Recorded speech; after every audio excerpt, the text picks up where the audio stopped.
মোদি মাদারচোদ, মোদি মাদারচোদ, মোদি মাদারচোদ।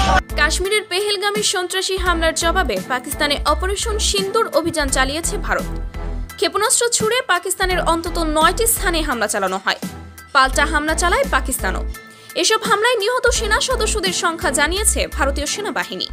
এক ব্রিফিংয়ে ভারতীয় সেনাবাহিনী জানিয়েছে সংঘাতে তাদের 80 জন সৈন্য নিহত হয়েছে। নিহত সহকর্মীদের আত্মত্যাগ সর্বদা স্মরণ করা হবে বলে জানিয়েছে দেশটির সেনাবাহিনী।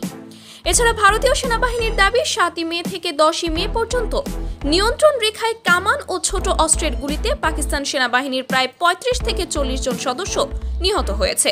7 মে ভোরে অপারেশন সিন্দুর শুরু করে ভারত, যার আওতায় পাকিস্তান ও পাকিস্তান অধিকৃত কাশ্মীরে 9টি সন্ত্রাসী অবকাঠামো লক্ষ্য করে হামলা চালানো হয়। পরে প্রতিটি পাল্টা প্রতিক্রিয়া এই অভিযানের অংশ হিসেবেই পরিচালিত হয় বলে জানায় নয়াদিল্লি।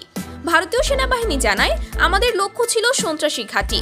পরে পাকিস্তান যখন আমাদের অবকাঠামো লক্ষ্য করে আকাশপথে হামলা চালায়, তখন আমরা ভারী অস্ত্র ব্যবহার করি, কিন্তু তারপরেও পাকিস্তানের সাথে পেরে উঠতে পারিনি।